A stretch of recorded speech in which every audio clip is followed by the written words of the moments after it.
Hello दोस्तों। आज का टॉपिक है प्राचीन काल में झारखंड। तो हम लोग इसमें झारखंड जीके के अंतर्गत प्राचीन इतिहास का अध्ययन करेंगे। यहाँ पे हम लोग सबसे पहले देखते हैं कि प्राचीन काल में झारखंड को हम अगर विभाजित करते हैं तो किस किस काल में करना होगा। सबसे पहले है मौर्य काल, उसके बाद मौर्योत्तर काल, उसके बाद गुप्त काल, उसके बाद गुप्तोत्तर काल। ठीक है, गुप्त के बाद वाला। ठीक है, तो यहां पे सबसे पहले मैं गुप्त काल की सॉरी मौर्य काल की बात करूंगा। तो यहां पे मौर्य काल का क्या प्रभाव रहा झारखंड में। तो उस समय मौर्य काल के समय जब चंद्रगुप्त मौर्य शासक थे तो आचार्य चाणक्य उनके ही यहाँ रहते थे, उनके दरबार में उनको ट्रेन करते थे राजनीतिक आर्थिक हर चीज में माहिर करने के लिए। वो तो आप लोगों को स्टोरी मालूम ही होगा ना, नंद शासक को पराजित करने के लिए कसम खाए थे, चुटिया बांधे थे चाणक्य जी, वही है। तो यहाँ पे होता था कि मगध से दक्षिण भारत का, मगध मतलब हो गया पटना का एरिया, वहां से दक्षिण भारत मतलब साउथ तरफ जाने के लिए तो झारखंड को ही व्यापारिक मार्ग बनाया गया था। मतलब झारखंड से होके वो लोग गुजरते थे।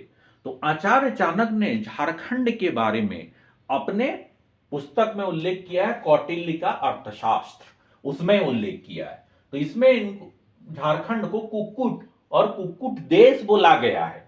देखिए कितना खतरनाक खतरनाक नाम रख देता था, कुक्कुट, कुक्कुट देश।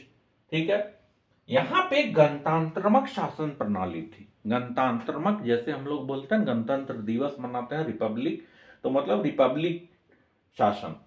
भारतीय संविधान जब आप पढ़ेंगे तो उसमें आपको ये कॉन्सेप्ट अच्छा से समझ में आएगा कि गणतंत्रात्मक और लोकतंत्रात्मक क्या है।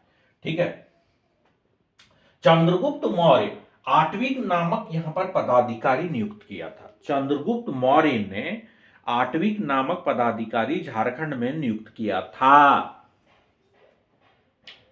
उसका काम था कि जनजातियों पर नियंत्रण रखे, उसका मतलब आर्थिक सहयोग करे, ये भी देखे कि कहीं दुश्मन से तो नहीं मिल जा रहा है, क्या कर रहा है क्या नहीं। तो उनको टकटकी लगाने के लिए जासूस टाइप का एकदम कि देखते हैं क्या क्या करता है। उसके बाद जो हम लोगों से रहे, मिल के रहे, आर्थिक सामाजिक और जितना भी डेवलपमेंट है सहयोग करे। ठीक है, मगध राज के लिए। अब है आचार्य चाणक्य जी ने कहा कि इंद्र नावक नदियों से हीरे की प्राप्ति होती थी। अब तो मिल रहा है क्या इंद्र नावक नदियों में?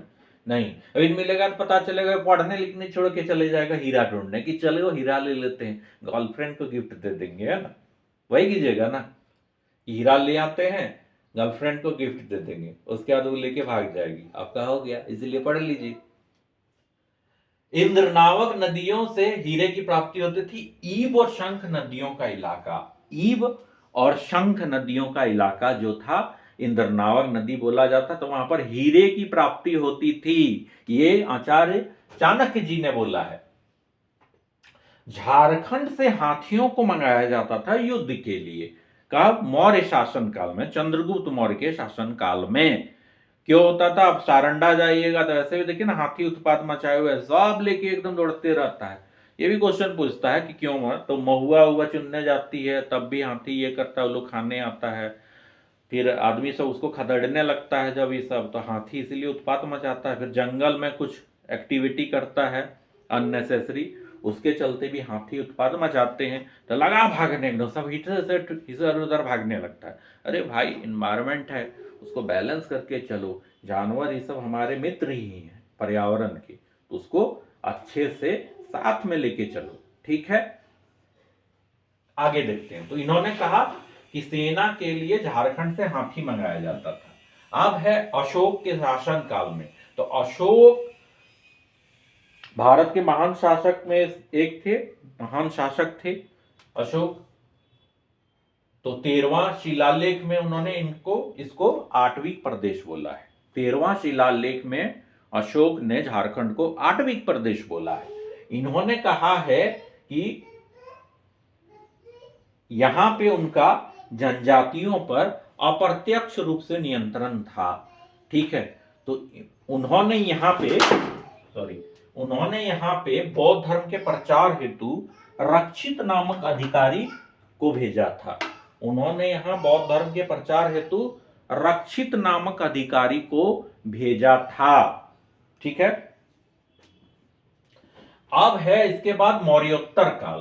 पहला हम लोग ये मैं मेंशन किए देता हूं, मौर्य, मौर्योत्तर, तीसरा गुप्त और चौथा गुप्तोत्तर।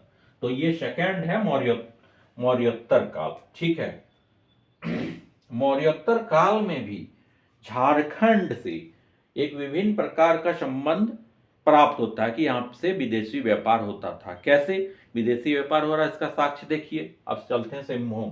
सिंहभूम में आइए तो यहां देखिए रोमन साम्राज्य के सिक्के।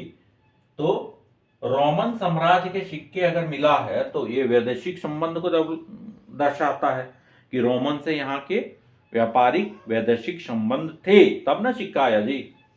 ठीक है, अब है चाय बासा, बासी चाय। ठीक है, सॉरी ऐसे ही बोल रहा हूं याद रखने के लिए। चाय बासा इंडोसिथियन सिक्का, तो यहां से भी इंडोसिथियन सिक्का मिला है। अब चलते हैं रांची, इलायची। रांची में क्या मिला है तो बोलेगा इलायची मिला, इलायची नहीं मिला है। ठीक है, रांची में मिला है कुषाण कालीन सिक्का। रांची में कुषाण कालीन सिक्का मिला है। तो इससे पता क्या चलता है कि कुषाण कालीन सिक्का मिला, तो यहां पे कनिष्क का राजा का प्रभाव था, इससे ये पता चलता है। होप ये मैं दो बता चुका हूं, मौर्य और मौर्योत्तर। अगला है गुप्त और गुप्तोत्तर। इसका सेकेंड पार्ट मैं आगे बता दूंगा अगले क्लास में। होप आपको अच्छा लगा होगा। कुछ भी डाउट हो तो कमेंट में लिख दिया करें। Thanks for watching.